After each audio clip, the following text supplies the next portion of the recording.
Hi my loves, welcome. This is a very impromptu video. I just woke up, I just barely washed my face, and now I was gonna do my skincare, and I wanted to come on here and share a message that couldn't wait.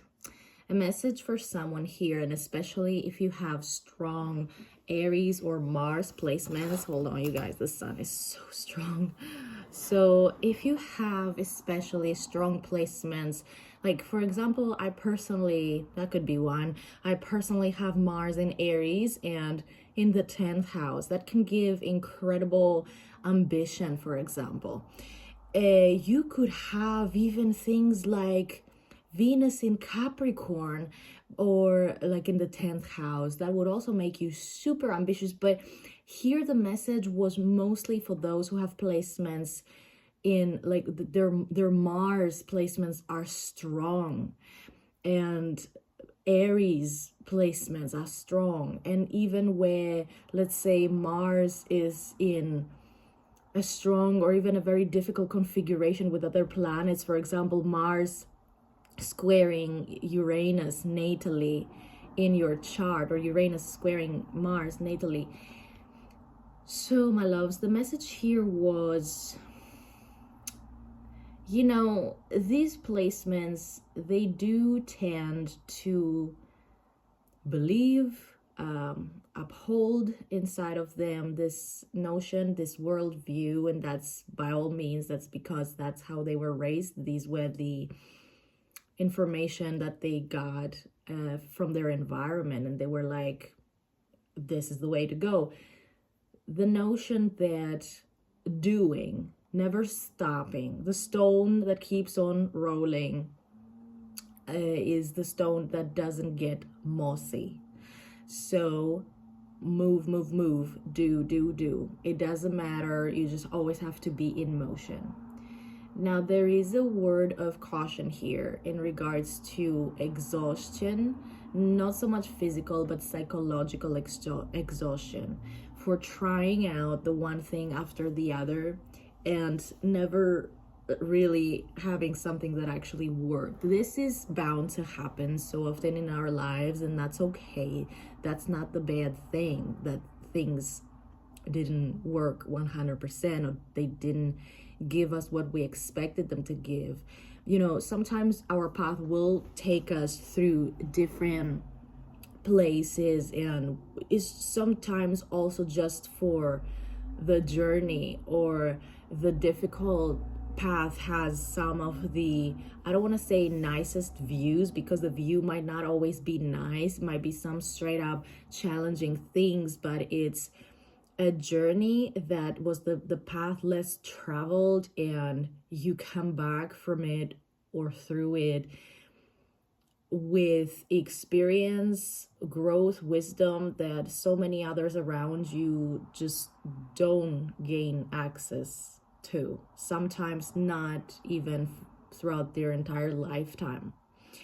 And this is really because your path for many of you was never meant to be conventional. Your path for many of you was never meant to be the, I don't want to say the easy, because unconventional doesn't have to mean always only difficult. And how can I say it? Since I know that I would have a path that is different, like I never felt like I wanted to do the 9 to 5. I always knew that I would become a musician, a freelancer, I would have my own business, something. But I had this feeling that because I don't have someone, let's say, taking care of my paycheck every month, I would need, it would be harder in terms of, it would be more uncomfortable at times where you want to lazy around. You will have to get up and do things that maybe you don't want to do in this moment. You will have to be the one who plans for you, for yourself, for your path. So, but I've always said, please, Spirit, Divine, just open up my path. And sometimes also people looking from the outside, in my family environment, for example, on my birthday, they would wish me things such as, so happy birthday, and a year full of challenges that I know you like so much. And I was like, oh, you don't know me one bit. That's upsetting. So no, I've always been saying, just because our path is unusual or unconventional, and because of that, we have different issues to deal with that most people out there, they don't have to deal with. People might look at us, might look at our journey and think that we like challenges. By projecting this on us, we might adopt after a while the notion that, yeah, I like me a challenge. It could be that you like being stimulated, not challenged, you guys. This is an important shift, distinction to make in our minds, so we don't keep on asking ourselves from the universe for more challenge. No, we want to ask for ease, stability, as we are going through in grace, as we are navigating our very unique path that, if you look around you, chances are no one you know has done this, so you don't have someone to mirror back to you an example and being like, oh, that's how it's done, that's the path I'm going to follow. No, it's really literally, if you have such placements that I mentioned at the beginning of the video, you are paving your own path, and that's going to look very, it's not even messy, it's just that it beats the norms. And anything that is out of the ordinary is considered disruptive, uncomfortable. But as I said, you have to choose your discomfort, because there are so many people that have chosen, let's say, the safe path, that think, oh, that's the safe path, I'll have comfort. But they deal with a ton of discomfort in the form of stifling of one's creativity, in the form of like feeling enslaved, lack of freedom, feeling trapped, feeling, like they just want to get in their car and disappear and not tell anybody. But it's like, but I can't do that. The life I have chosen like doesn't allow me to. So it's all choices, I'm trying to say, and it's not the one is good or the other is better. It's all just, what we choose. And we, for ourselves, like without the judgment from the outside world, we have to be judging for ourselves whether what I have chosen still works for me or not. Because also this is the reality that things, our priorities, our perception changes, and therefore what we feel we need each time is just different. We can't hold ourselves, like we can't hold it against us. It's natural. It would be scary if we did not grow. It is scary that we are being asked to act like we never grow. So you guys, I'm going to put this on because I feel my face is so dry here, also with the sun. So it is scary and uncomfortable that we are being asked to act like, no, I'm the same person that I was when I was 18, and you asked me to choose a profession or whatever. And for me personally, sometimes I have to laugh with myself. Let's say I create a decorator, I renovate a corner in my house, and I'm like, yeah, that's now the new thing for me. And it's like 2 months later, my consciousness, my perception, it's expanding constantly. I expand, and if you're here, surely you too, we expand so fast that 2 months later it's like, oh crap, I've outgrown this too. What am I gonna do with me? I outgrow things so fast. And it can feel disruptive. But why is it disruptive? Just because the rest of the world is telling you that you should be stagnating, that stagnation is security. No, you guys, there's a difference between security, stability, and stagnation. And I have to say, these two can go together sometimes, like complacency, because of how we choose to go about things. So within your stability, even, you can start shaking things up and create an upgrade. All right. So freedom, therefore, I'm trying to say also, doesn't mean completely abandoning any form of stability we have and just venturing off. That's irresponsibility so often. or I want to do my business, I'm just going to abandon my job and go out there. And it's like, take calculated risks. And especially if you have these placements that I mentioned, don't just dive first and then remember to check if there's water, but also don't exchange this call for more for the promise of some perceived security, which is also, it's relative. Let me put it that way. So there is also a message here. Yeah, I kind of started talking about it and then this other messages came in between, so let me return to that one. There was this message about, okay, so I'm going to try to explain it as in a story from something that I experienced like 12-15 years ago. So Spirit was showing me, because so often Spirit is just showing me stories or visuals, like little films, and I understand what they try to tell me from that, but I have to put it now into words. So Spirit was showing me a time where there was nothing to do in my mother country, in Greece. The country was wrecked by financial crisis and there were no jobs, and I was just out of school. And at first I had a job that was paying well, and I was a secretary while studying, and what else? And then we parted ways because that department was closing down. And I needed more hours also for my studies for the university, and they couldn't offer me that. So it was kind of like an impasse on all ways. So we parted ways. And then I was looking desperately for a job because I was at home. I was living at home. But I really wanted to make myself independent, because the last thing you want to do, especially when you're growing up in cultures where everything that is offered to you comes with strings attached, you want to be independent. You don't want to need anybody's money, and soon, hopefully, you want to put your own roof over your head. So that was my perspective. But the thing is, I was so fired up about, we need to find a solution. We need to just do anything, do any kind of job. So I started working at the office of a friend of my dad's, and the guy was just opening his it was like a little shop that they were, fixing computers and stuff. And it was really like in a neighborhood, like in a poor neighborhood also. And we didn't have work. Like, the guy was having different tasks and contracts from all sorts of people, like from his other job. Like, hey, my computer broke down, can you fix it for me? And I have the feeling that he was getting some money for that, but not a whole lot, because it was always kind of like as a favor to his colleagues.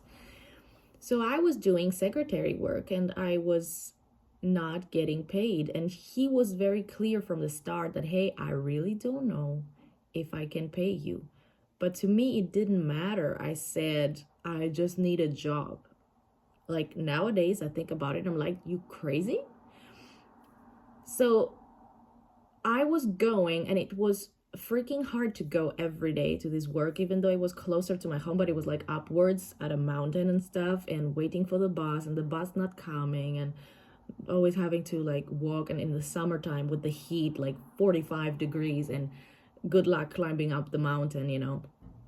Music has been a constant, you guys, in my life. Like, I was always having my headphones on so that I don't get confronted with my reality. A lot of escapism I was doing. So it was like, I'm going because I have a job. But you don't get paid. You go and you work there, and sometimes they can only give you 10 euros per day. So I thought that what I was doing was good because I was active. Bottom line, don't stay at home unemployed. Bottom line, keep running. Bottom line, keep moving. Bottom line, do something. No. That's the message here. Don't just bottom line do something. you need time to pause, especially these placements that I spoke about. You need time to pause and think and plan. Not hysterically plan, like trying to control too much, like try to plan out every detail, because that is going to backfire. When we make plans, God is having a good laugh with us. No, but at least assess. The assessment part here is lacking big time for someone, and Spirit very lovingly wanted to bring that forth with compassion, not with judgment, but to acknowledge that someone here is lacking big time assessment. I'm not gonna say assessment skills. No, it's just they don't give themselves the space and the quiet to do that, because how they've been raised, like it was in my case back then, how they've been raised is like, what? Sitting around doing nothing, that's bad.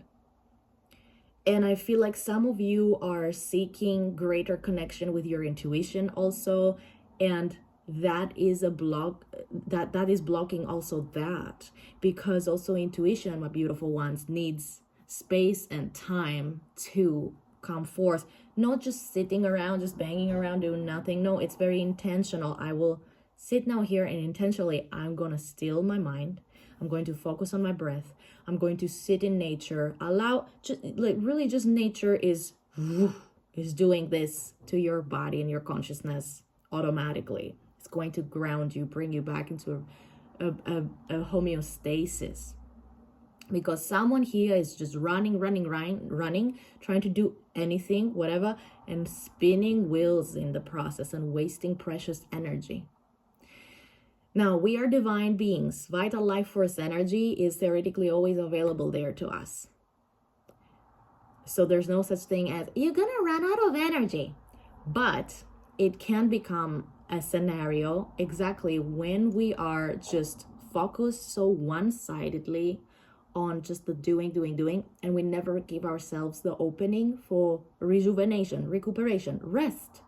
But true rest, not just I'm sitting here now and I'm gonna go scroll on my phone, or I'm going to be whatever, doing something else. I'm gonna call someone. No, complete rest. Or I'm gonna be on my, if you want to watch a movie, but be there, be with the movie, have it entertain you. Don't be like, yeah, I'm watching a movie, but on the background my mind is playing other things. If you see that your mind is jumping all over the place like a crazy monkey, do a little bit of a breath work around, do a little bit, like there's so many videos on YouTube to guide you with simple breath work. Alpha brain waves, I preach about it all the time. 9.6, 10.5, these frequencies, alpha brain waves. And do something to not silence the mind. It sounds very negative, kind of like silence. No, but you know what I mean. Bring it back into a balance. We need to know that when we are doing something, we're doing something, and when we are resting, we are resting. And somewhere there in between, it gets created this space for assessment and planning. And assessment also means coming to terms with the truth. Like, don't be scared of the truth. You're going to be fine. Once you look at it, you can acknowledge it, and then you know truthfully, oh, we have this issue. What can we do from it? But it's like, there's a message here of this deadly combination, escapism on the one hand, and doing just for the sake of doing something. As I said, like I was holding on to a job just for the title of I have a job. I'm not unemployed. Nobody's gonna say for me that I'm unemployed and I'm just sitting around at my parents' house and doing nothing.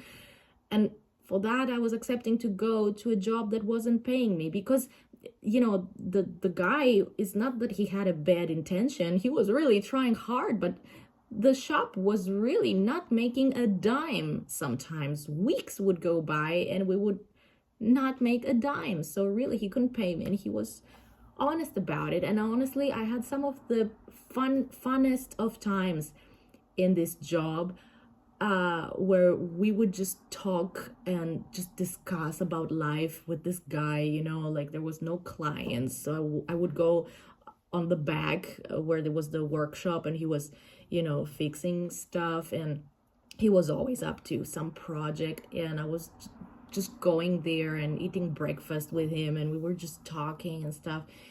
So it was a different, that pulls me back to what I said about your path. Sometimes it's going to be unconventional. It's going to take you down all sorts of like twists and turns that it's uncomfortable sometimes, and it doesn't look like what everybody else around you is doing, but there's beauty in there. You are going to meet some of the coolest views. So I have tons of such stories in my life personally, where the unconventional took me to see and experience unconventional things that enriched me in some way, shape, or form, without that meaning that there was no hardship involved or discomfort. But yeah, it would have been important. That's the message. That's what we are learning. And I hope this gives you clarity as to what is being asked of you at this time. It would have been maybe preferable if I would have back then said, listen, you don't need to be going to this job every day, working 8-10 hours sometimes, wasting your time. Afterwards, in the evenings, you have to go to the university, try to study, whatever. I had also my music career that I was trying to push on the side. So it's not like I didn't have other things to do. It's just that I was scattering my energy around. And then when it was important for me to put all of my energy and resources into, let's say, my music career, I was always too tired, too whatever, too, and that brought about the need to rely on other people, which was catastrophic for me. Because my path was so much Capricorn in my chart, yada, yada, yada. I've been talking about it. It's all about learning to rely on myself. Not being like this castle, but rely on yourself. Don't being like, oh yeah, someone else is going to fix that for me. No. Be autonomous, be self-sufficient. So this is the thing. It would have been preferable if I would just paused and said, it doesn't matter to be on this job, just so that I feel better about myself. So just so that I feel that I'm doing something. I haven't given up, because in this country and in those years, everybody around me had given up, and I did not want to be like them. I said, I will not give up. I will keep on trying. I will keep on doing. Doesn't matter what, something, anything. They will not put me into unemployment with 18 years old, feeling like my life is over, with people unalivening themselves right and left because their dreams have imploded. And that was a daily reality in Greece between 2008 and 2011, 12 even. So that would have been preferable, to take a pause, to pull out from that job and stay at home. Write down, keep a diary, focus, like, what do I want?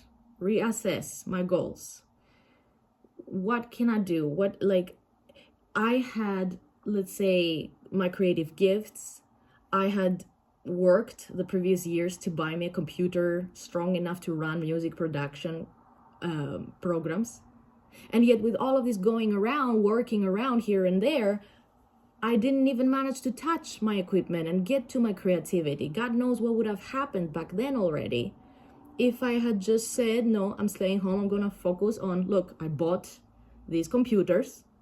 I'm going to work them. Let me start making the music. Let me start putting it on YouTube. Back then, YouTube was huge. You were getting discovered by labels on all sorts of stuff. So, see, I didn't put the energy where it was the right place for me to put it, because I allowed this urge of like, you gotta move.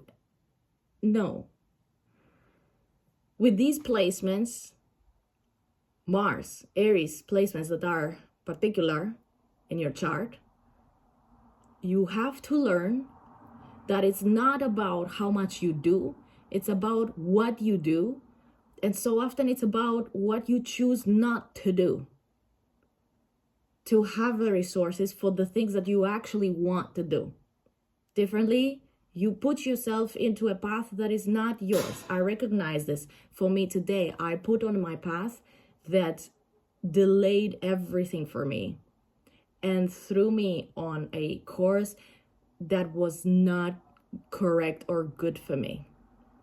There are no bad or good choices in the sense that everything ultimately serves for growth. But yes, we can take ourselves off course.